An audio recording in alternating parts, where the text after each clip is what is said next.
Party, and it's October 2nd. And let us introduce our guests on the bench tonight. Who we got with us? Nancy Parks, And I'm Clark Parks. So obviously you two are married. obviously. Absolutely. How long have you been married?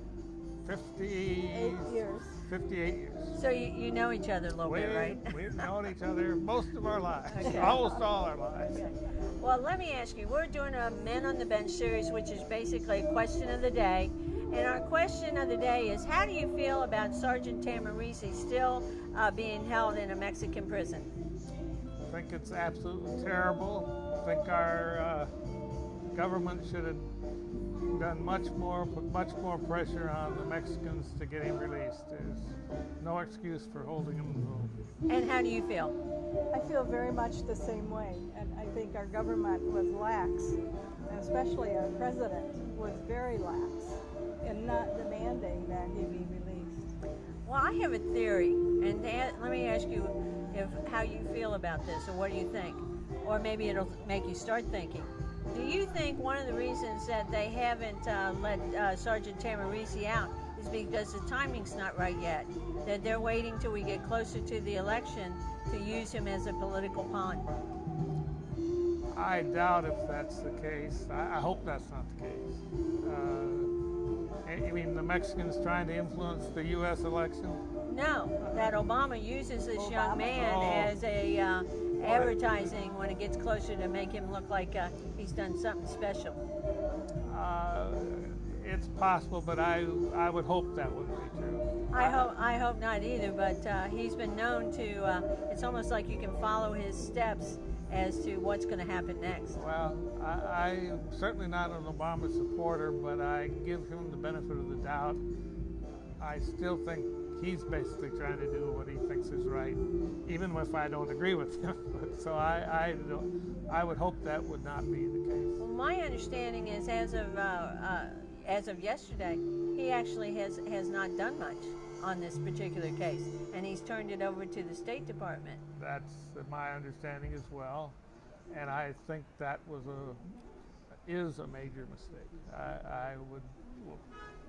I would absolutely demand that he be released and put all the pressure we could. Why don't you make a plea to the president right now and say, President, Congress, Senate, what are you doing? I think it's pretty obvious what my opinion is, and I think they should do much more than has been done, and very concrete things. We have tremendous pressure that we can impose upon. And I'm not sure if this is local officials down there that are holding them, or if it's, how high up the pressure would have to come to get him out. But I'm sure there's more that we could be doing. Yeah, I think so too. I know our Republican representatives out in California are trying to, I think his name is Duncan, is trying to do something. And it just seems like it's the amount of time that has gone by for him making a wrong turn. It seems to be pretty ridiculous. Yeah, irresponsible on our government's part. Well, what do you think about the border issue in general? What do you think our country should be doing? My wife has much stronger feelings than I do on that. So why don't you tell me what you think? What's your opinion? Go ahead. I feel that the country is going in the wrong direction, has been for the last several years, and we need a change in leadership and a change in the leadership in our government. I think that the Senate and the House have not done their job. They would be fired if they were working for regular businesses. But as it relates to the immigration and the border, you're very strong in your feelings. Immigration, should be. Let me give you a first-hand story. Okay. Several years ago, we were riding in a taxi cab with a man who was a child when his mother brought them across the border legally. She had worked and worked to try to get enough money to come across, get the papers filled out legally and From come across Mexico. the border. And he was totally against any illegal immigration. He said there are hundreds and thousands of people waiting to immigrate legally, and that should be the first consideration for our immigration department. And Well, he you- was a Mexican American today. Yeah. I mean, he was. You know, we do have over 1 million legal immigrants come into our country every year, and we don't have a problem with that. It's the problem is with illegals coming, or 40% of the people who come on visas overstay their visas, and we're not tracking them. No, we have no way of tracking the people. They come into our country and disappear into the woodwork. Well, Somebody said turn it over to MasterCard and Visa and let them keep Yeah. track of them. They did a good job of running people down. that's probably true. Well, you, But no, but you know there is legitimate arguments for immigration and allowing even more than we allow, but it has to be. We can't just ignore the laws that are on the books and reward people that avoid the process. But it's still there's a personal aspect to cases that you have to look at. Kids that have been raised here that when they were brought across when they were young illegally, yet this is the only life they've known. How do you know, there has to be some way to handle those situations. So Well- I have less strong feelings than my wife does about it. And the other thing that I feel is that we are not totally being fair with all Europeans in the immigration process. We have met so many people who would love to immigrate to the United States, but our system, our immigration system, won't allow that to happen.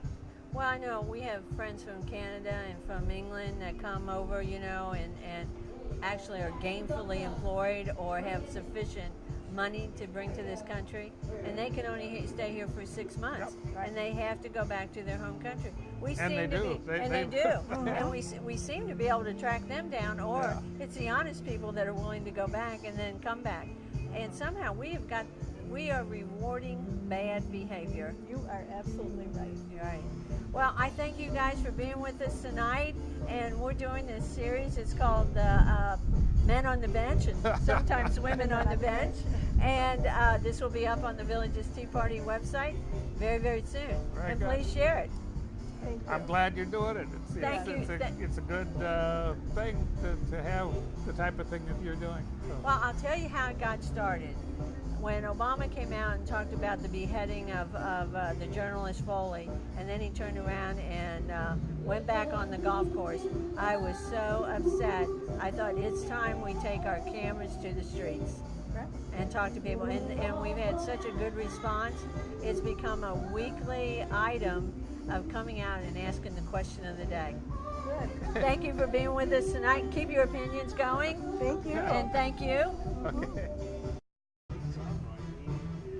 Okay, here we are back on the Men on the Bench series, and who's with us tonight? Reed Bacon. Hi, Reed Bacon. How you doing? I'm just doing great. Thank you for joining us. Well, you're welcome. Tell us a little bit about yourself. I live in Chattanooga most of the time, but I've had a place in the Villages for about 10 years. Okay, and I understand that you've actually gone to D.C. with one of the Tea Party events before. I sure did. I was there, I guess, the second year that they marched on Washington, Okay. and it was great. I loved it. That's great. I went to the Glenn Beck event up there in August of 28, and you talk about a moving event. It was powerful. Yeah, I missed that one. Okay. Well, let me tell you what we're doing here tonight. We're asking people their opinion, and the question of the day is, how do you feel about one of our Marines, Sergeant Tamarisi, still being in prison in Mexico? Well, it's a funny thing that you brought that up. I was just out on the golf course, and we were talking about it this afternoon. I think it's horrendous. I think our president had to pick up the phone, give him a call, and tell the president of Mexico that he wants him out, and he'll be out in the morning. It is ridiculous. Do you think President Obama is waiting so he can use it from a political standpoint, and he's going to get him out right before the election? Why not? He's done everything else like that. Yeah, I mean, it's sort of almost predictable that's what he's going to do. Yeah, he's an odd character. How do you also feel about the Ebola problem in Dallas? Well, I heard that there was like 18 people that they were monitoring, and just a few minutes ago, as I was driving over, I heard that there was more like 100 that they're monitoring. I don't know if the CDC, I don't know that we can trust the government, I don't know that we can trust the media. It's got ridiculous. Well, I got an article, it's up on our website. It's about the reason that this gentleman should never have gotten a visa to begin with. I mean, can you understand the connection between allowing people on visa programs and they come into our country and they spread this type of disease? Well, I don't see much difference in getting a visa and them giving you a visa or just letting people come across our border at will. You know, our laws are just shot right now. Yeah.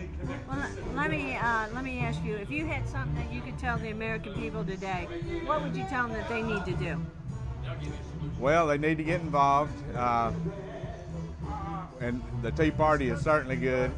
And the main thing I think we need to do, and I really don't know how to go about it, but we need to find some way to stop people from coming across the border. I feel like that's our biggest thing we got going on right now that's against our country. Right.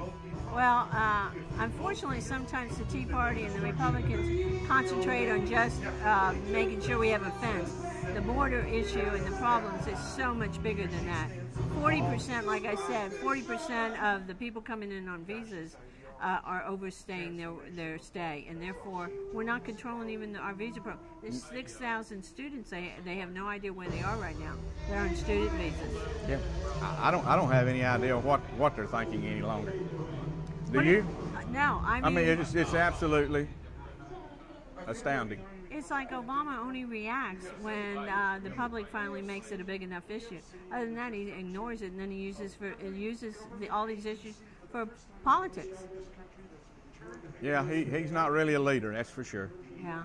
Well, thank you for being with us tonight. Please come visit the Villages Tea Party soon when you're in town.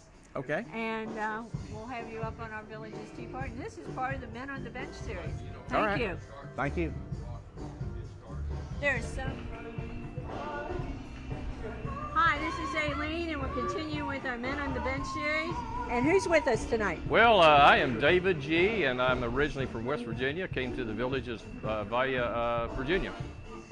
Tell me a little bit about yourself, because you told me a few things, and it's very interesting. Well, thank you very much. I'm a senior that should have retired from active employment a long time ago, but I find that I'm a venture capitalist. I really believe in entrepreneurship.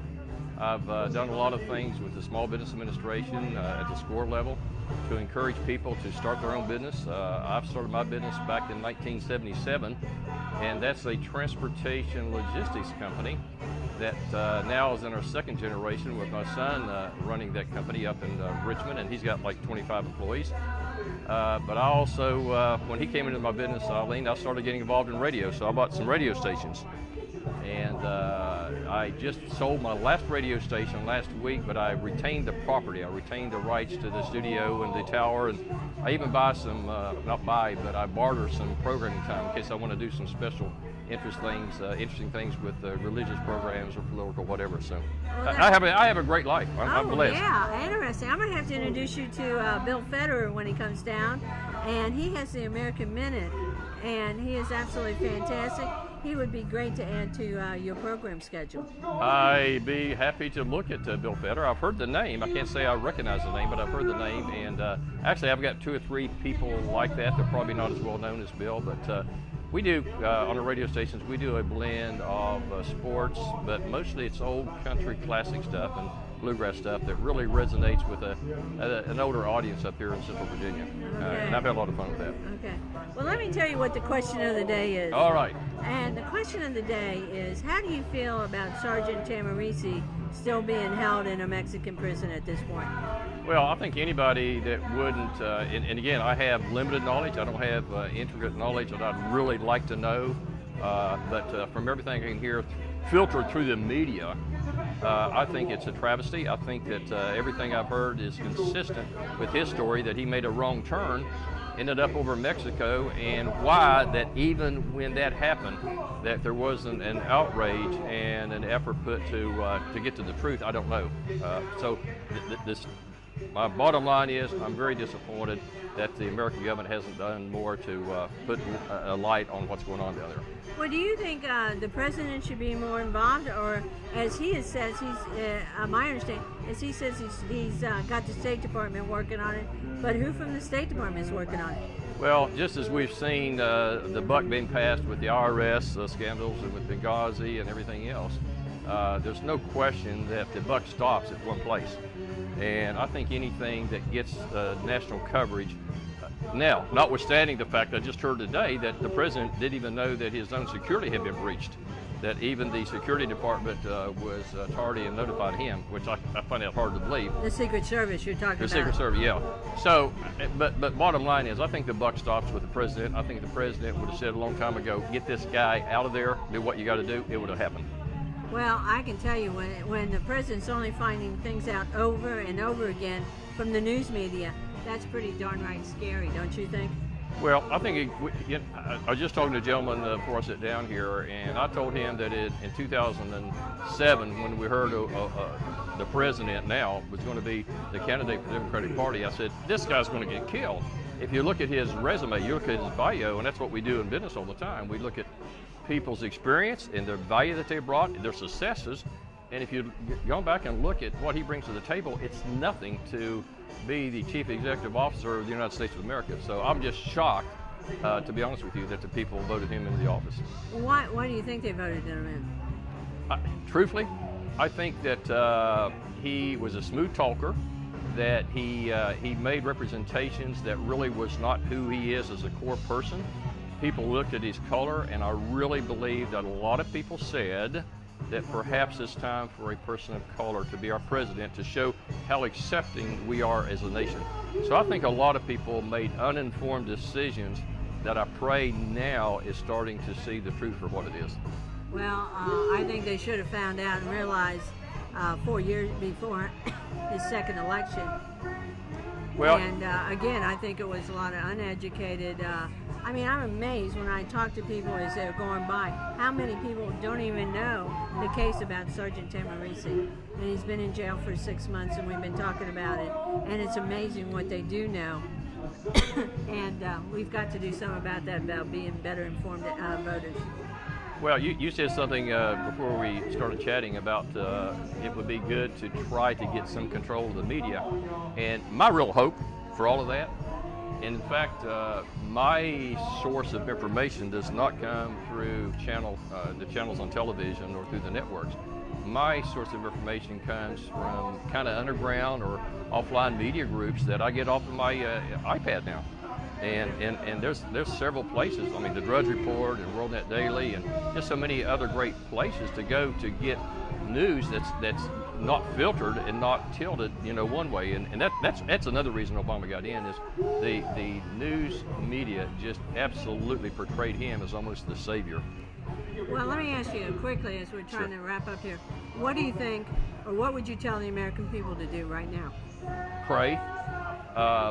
Clearly, again, I just shared with the gentleman a while ago that this thing that we're experiencing right now, which is utter chaos, which is the dangerous times we're living in, all these diseases coming about, and it looks like it to me now, and I'm pretty religious, that God has removed his hand of protection from our nation. And it just didn't start with our current president. In my opinion, it really started when we took prayer out of school. And we started going after Christians and persecuting Christians because they believed in the 10 Commandments and this type of thing. So I would tell the people, your question, what would I tell the people right now? Wake up, seek truth. Don't just be hand-fed by what's in front of your TV that you're listening to all the time, but go behind things and start connecting the dots and looking for yourself as to what has happened to our nation, the freedoms, and all of the different opportunities that we've had, and it's coming about because of the heavy-handedness of a government, and even right now, almost a dictator. So thank you. You don't know how much I agree with you, okay? And that's what we're trying to do here, is we're trying to inform people and educate them so that they are better voters in the future. November 4th is coming up on us very soon, and if we do not make better decisions, and it's not about change, it's about revival, and it's about taking our country back in order to save it. God bless you. Vote November 4th. Let's get the. Okay, this is Aileen. We're still on the series of Men on the Bench, and with us right now is Tom Ross. Tell us a little bit about yourself, Tom. Oh, I'm just here in the Villages, enjoying myself, retired from the Coast Guard and a few other jobs that I've had in my life, and having a good time. We're asking a serious question tonight because I think it is evident what our president is doing or what he is going to do.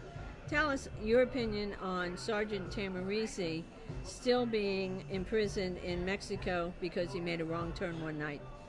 It's a travesty. I just can't believe it. You know, the president has not even made a call down there to try and get him out of there.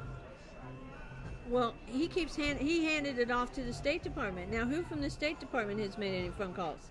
Nobody, well, they've had some contact with the State Department, but nobody up in the State Department with any power has done anything. They are simply ignoring that poor guy down there. What? And he's not getting any better. He needs care. He needs some care through a doctor, and he's just not getting it.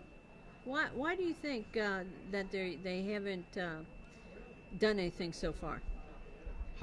I don't know, other than the fact that he might not care about whether or not we have a sergeant in our service that served his country down in a foreign country. I just have no idea. I can't imagine the type of person that would not pick up the phone and make a phone call. They have asked him to make a phone call, and he has simply refused to do it. Do you think that he possibly was waiting to get closer to this election and then release him and make it like another one of his just unbelievable acts? Well, I don't think any of us are going to believe, any of that sort of thing. He's going to be released anyhow. He's been seen by a couple of Mexican doctors, and they have determined that he has PTSD, and I think it's just a matter of time. I think he's going to be released within a few days, but through no effort from our government. Well, I probably agree with you. I think he will get out. I think it will be right before the early voting starts, and somehow I think they're going to use him as a pawn in this. And it's a shame what his mother has gone through, what this American hero has gone through. And I mean, we've been talking about it, and they have done nothing. It's another betrayal of our military in this country. Absolutely, absolutely. And as a former member of the military, I just, all I can do is shake my head.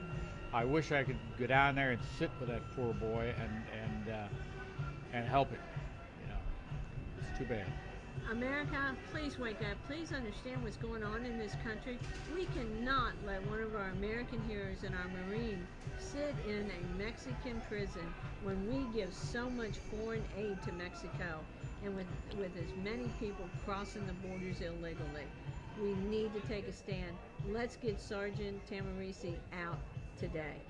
If you're planning on going down there for a vacation, reconsider it. If you're planning on buying something from Mexico, reconsider it. That is, you do talk through your pocketbook, okay, America, and until Sergeant Tamarisi is released, beware of what you are doing in Mexico. Thank you, Tom, for being with us tonight. This is, again, part of the Voices on the Square and our Men on the Bench series. Thank you.